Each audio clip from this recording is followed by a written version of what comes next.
Season's been over for a couple of weeks now. Yeah, had a nice little break. We've been up to much. Trying to relax and just unwind a little. As I said, managed to get away quite early on because I think although the season finished, there's still quite a lot of other teams playing in the playoffs and championship finishing later, and still some games to be played. So a lot of it has been used to just gather information more than anything, rather than really getting down and sorting deals, which I think you can see across 99% of clubs. Very little's happened so far. So you kind of are working, but it is a lot more relaxed. Have you had much time to kind of reflect on your 4 or 5 months back at the club?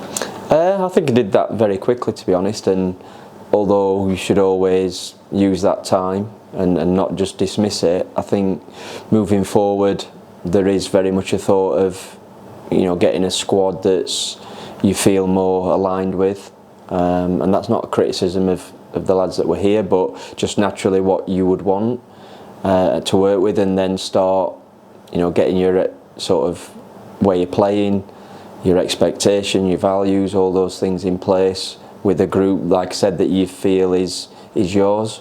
So that's what we're looking for as we progress, and so a lot of that is very much a fresh start rather than sort of worrying too much about what had gone before.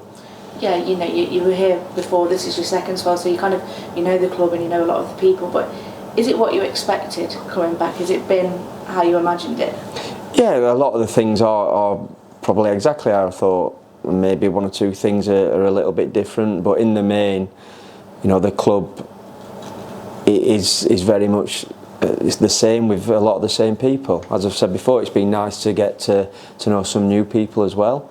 But in terms of the playing side, we knew it was going to be extremely challenging. It was, but we managed to get the job done, and now it's to see if we can try and build a different squad in what I believe will be a more challenging league because of the teams that have come up and the teams coming down, and don't see teams having the problems that some did at the start of this season.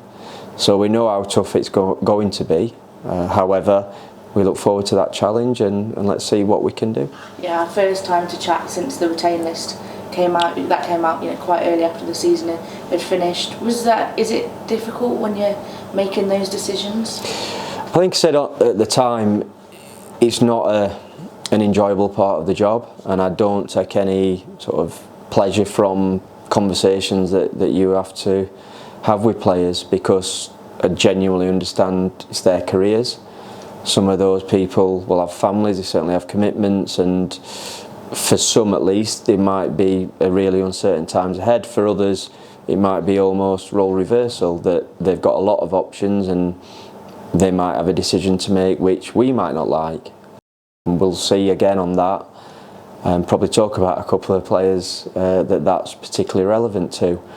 But I think it was necessary. I think we can all accept that and understand that. But like I said, not a time that I don't think many managers enjoy. You offered some contracts. First one, Mal Benning obviously signed.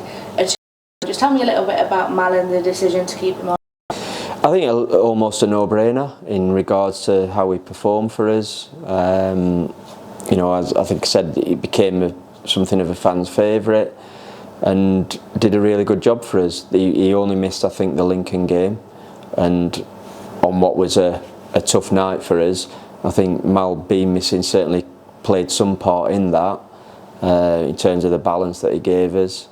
It gives us a good attacking threat down that left-hand side as well. Combined, our left side in general was a lot more productive in terms of how we created chances and interplay, certainly down that side of the pitch, and Mal was a big part of that. So I think it fitted as well for him in terms of, I know he spoke about fitting in with his lifestyle, and that's always a consideration, but I know he hasn't just made the decision because it suits where he lives. I think he's enjoyed his football, and we'll be looking to come back and continue that form. So there's the 4 players remaining that you offered contracts in: Marco, Dan, Aaron and Marco. Yeah. Go for. You know, how confident are you of any of those signing on? Probably different degrees. I think there's a couple, with Shay and Dan, I would say are in the balance, perhaps. I think Aaron Pierre was one that relatively confident of that getting done. And then the last, in terms of Marco, I think we've got to be realistic, and you know, he's did fantastically well for us, rightly won quite a lot of the awards at the end of the season, and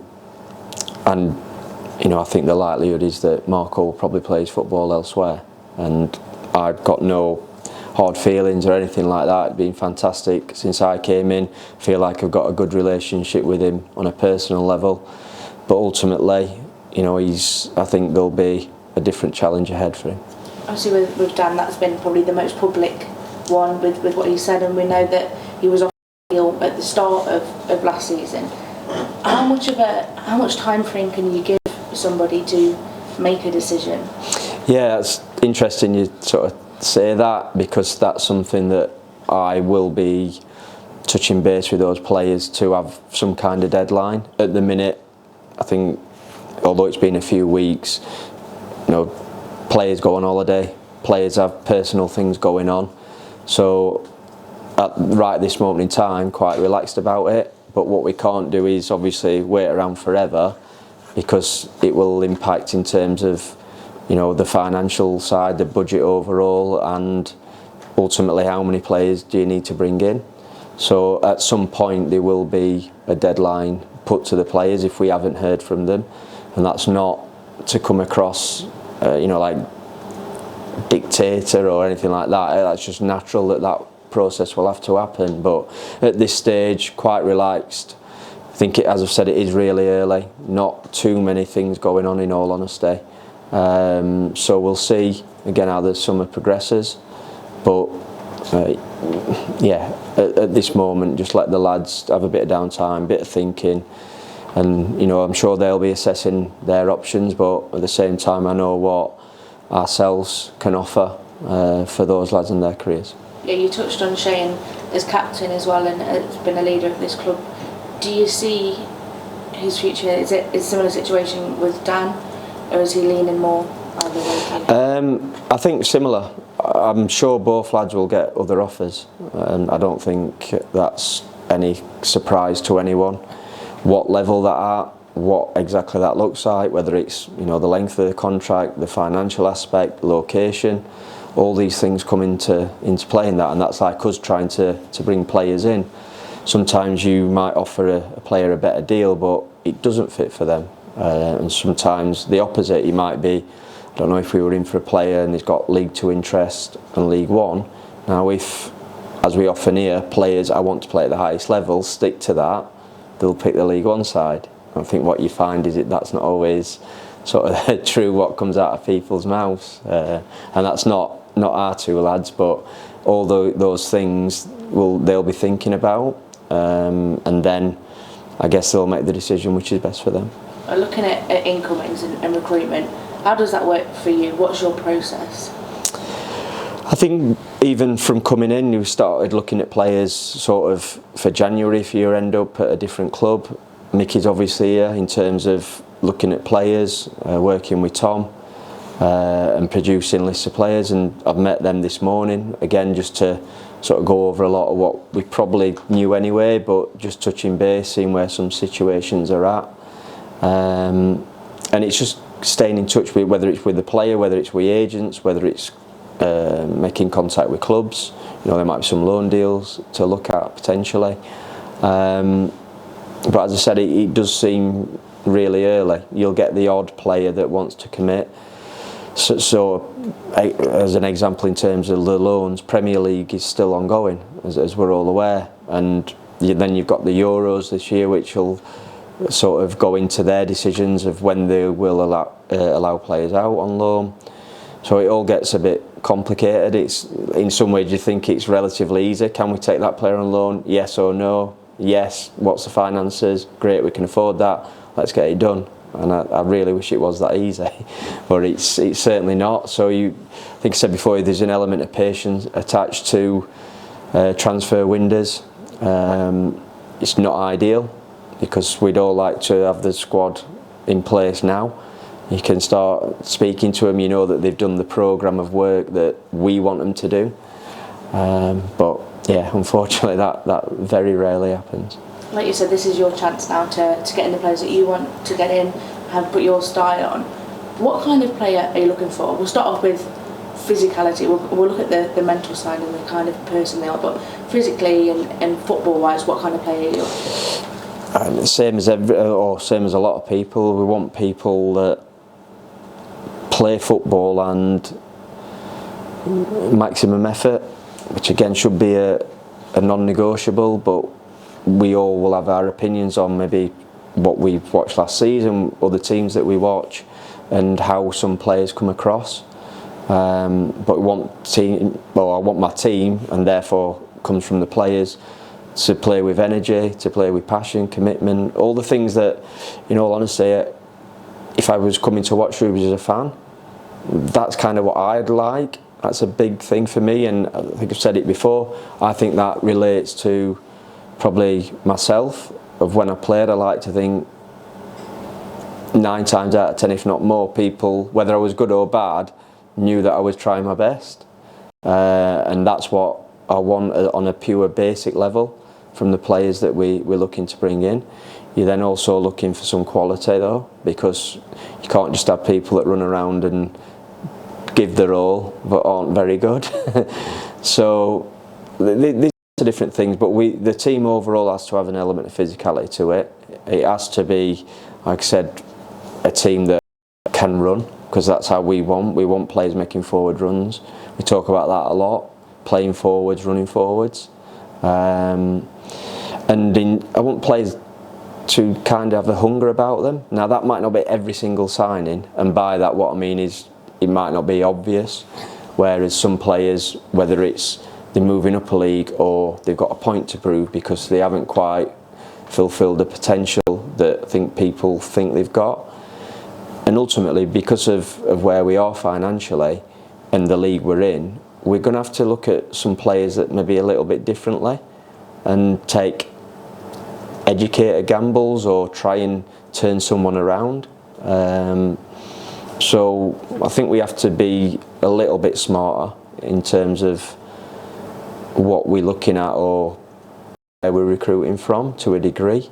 And like I said, some signings might not look great and they might not turn out to be. I hope not. I hope they're very few and far between. But I think we've done this quite a lot before, and perhaps not the signings that fans instantly get excited about, but hopefully over time we'll appreciate and start to kind of really like these players. A word you hear a lot in football is identity, the identity of a team. What is the identity that you want of your team, of the players and the mentality of that side? I think you always want, as a head coach, manager, you want your team to look organised. You want your team to play, as I said before, with passion and commitment, with lots of energy. And I think after that, people interpret things different ways. I think I've said I'd had this before at a former club where we were deemed almost defensive, yet we were something like 4th highest goal scorers in league. People will make their own judgments on what a team is. I'm more interested in that, of just sort of the fans feeling like there's a connection, whatever that looks like. That might just be hard to beat. We had that last time here. I think we had some very good players, but part of our identity was we were hard to beat, we were hard to play against. Now, if we had anything like that again, I think everyone would be happy. You know, I've seen at Hull City, for example, a manager's lost his job there, to a lot of people's surprise. Now, ultimately, there's not an alignment with the owner there, and so be it. But I think for me, it's about winning games. It's about trying to accumulate as many points as you can for whatever your cause is. and sometimes you have to accept that's not always going to look exactly how we would all like it to be. It's unfortunately it's not fantasy football.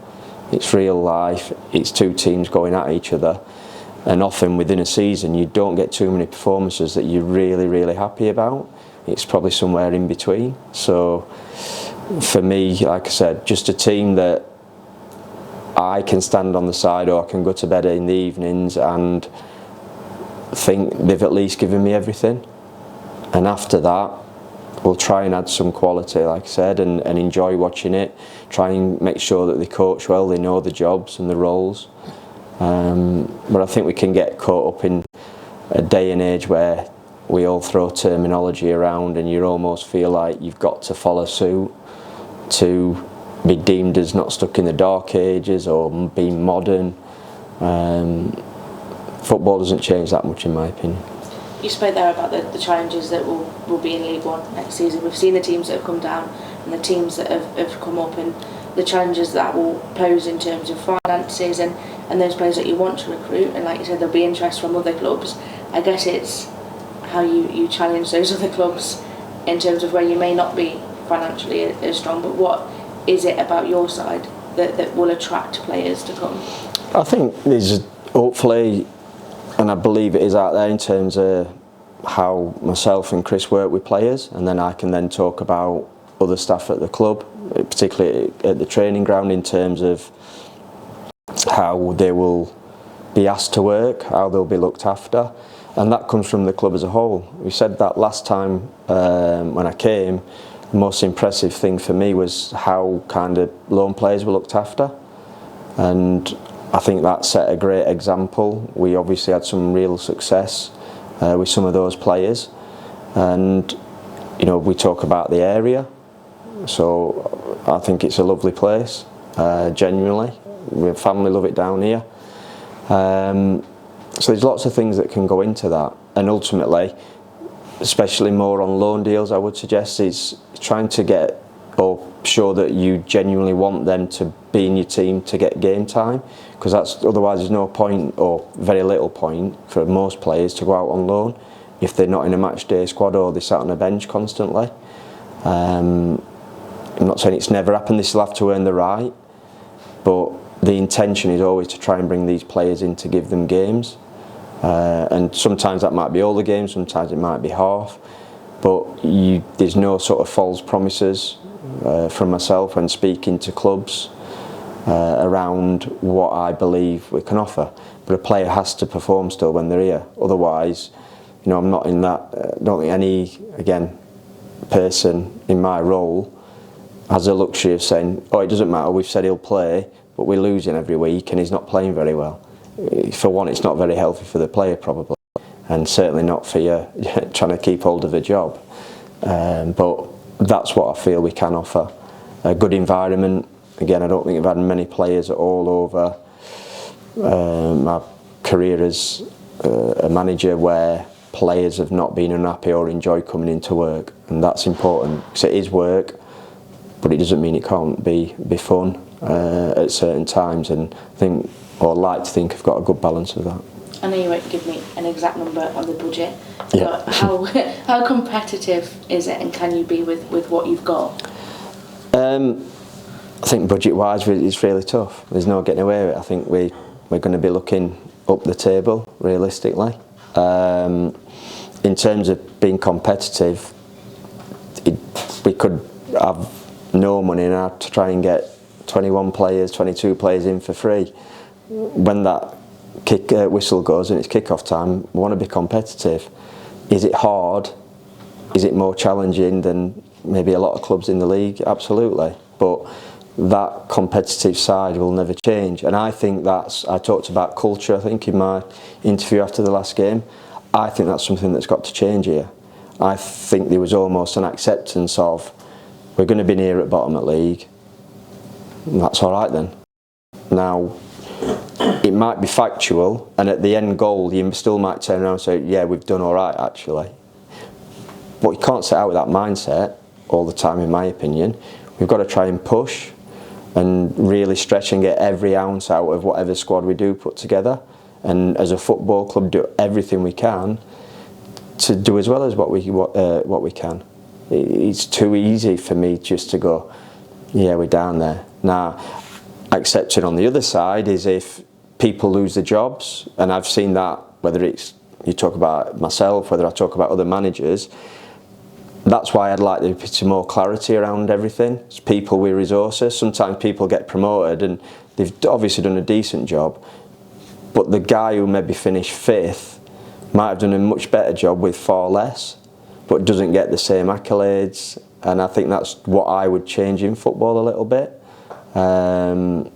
because sometimes it's very easy to get a good reputation if they're fortunate to jump from job to job where you've got maybe the top budget in each league. Does that mean you're the best? He might be very good still, but I don't mind a challenge, and we know that's what it's going to be. But all I can say is we'll be doing everything we can to give, again, the fans and the club a team to be proud of. Is it getting harder year on year with the teams that are coming down and up and the finances and money involved? I think it probably is, because I think probably when we were here last time, we were looking up to quite a few teams, maybe not as many, but quite a few, and obviously we had a fantastic time. I think the difference now is the discrepancy between budgets has increased quite significantly. So from that point of view, I think it does get harder. In terms of players and things like that, maybe, but I think players have to have a reality check sometimes if they've been released, and you know it's then almost irrelevant what money someone was on because they're not on it anymore. But then you're in the realms of how much they want to play football, how realistic they are they still a grounded person, have they lost sense of reality? All these things come into it. Last time you were here, you were praised for some of the players that you brought in, some of those unknown players, like you said, that maybe fans hadn't heard of. Do you feel pressure this time to do the same twice? I don't know. Do I feel pressure? A little bit, I suppose. But in general, I think whether I like it or not, it is a different time, and I think we're all aware of that. Again, like I said, all I can do and promise is we'll do everything we can to get players in that people feel are good players, that produce performances and can fit and be part of the team and buy into, you know, everything that we ask of them. That's the important part. But yeah, pressure. There's always pressure in this job to a degree, and I'm not going to go down the pressure's a privilege line, but ultimately you know what the job is, so maybe a little bit different because of coming back to the football club. But I've loved every minute.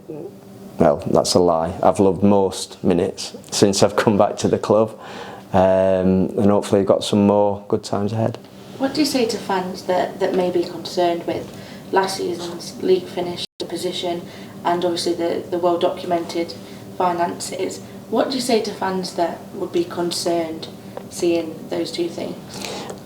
I'd understand why maybe their concerns. However, this is kind of the biggest time where we've all got to be in this together.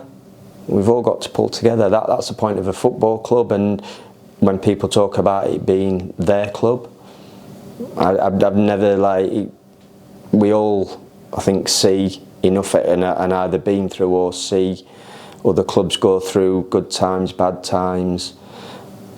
It annoys the life out of me with the sort of, I guess, what we describe as fair weather fans, and they're always there and they're the first people wanting to shake your hand or to talk about how they support a team, and then as soon as it goes bad they're nowhere to be seen or just constantly moan. I think it's so important that we all try and get together, and that again was a strength of this football club the last time I was here.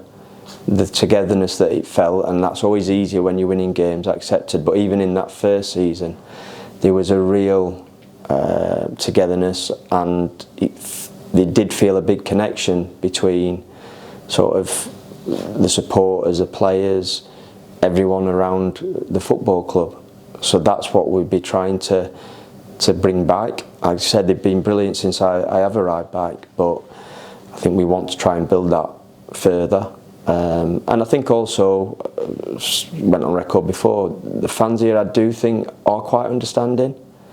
You're always going to get the odd minority that, you know, they think you should be in Champions League in 3 years or something. But I think most people seem quite educated and are realistic and, like I said, understanding of maybe our situation and our standing.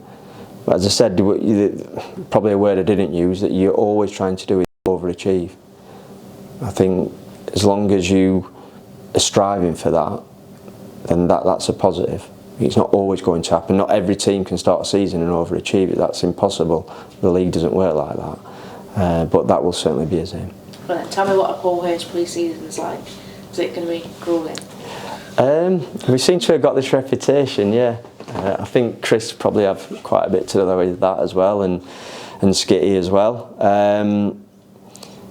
I just believe you've got to work hard. It's the basis of your season, and you hear a lot of people talk about teams having a poor pre-season, and I don't mean results, I mean in terms of the training, and then it sort of sticks all the way through the year. So it's so important, and it's hard work. And one of my messages to the players when they're back in is, we know it's going to be tough. It's supposed to be.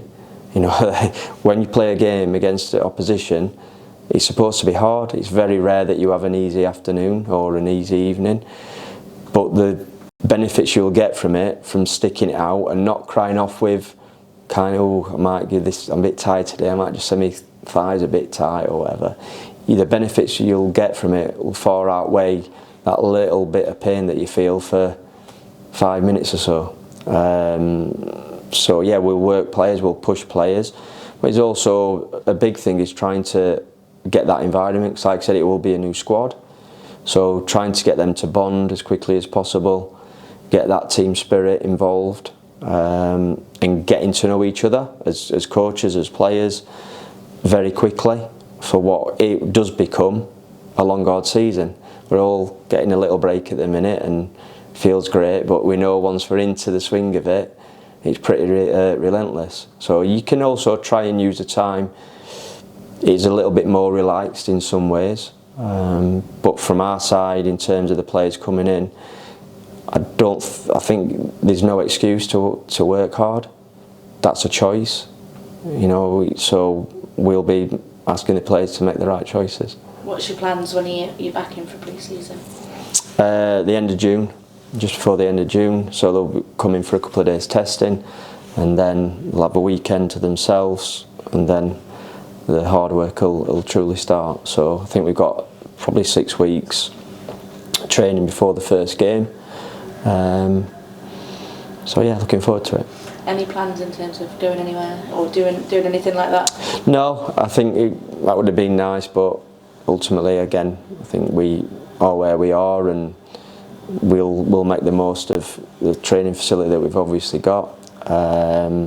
If we can do anything different at some point, we might look at it, but at this moment in time, you know, most of that work will be done at the training ground. Some games already in place. I think we're still looking for another fixture, but in the main, most of those are in. And from a player's point of view, that's what they'll look forward to. I think when they can see that first game coming up, always helps them a little bit mentally. Great, thank you very much. Thank you.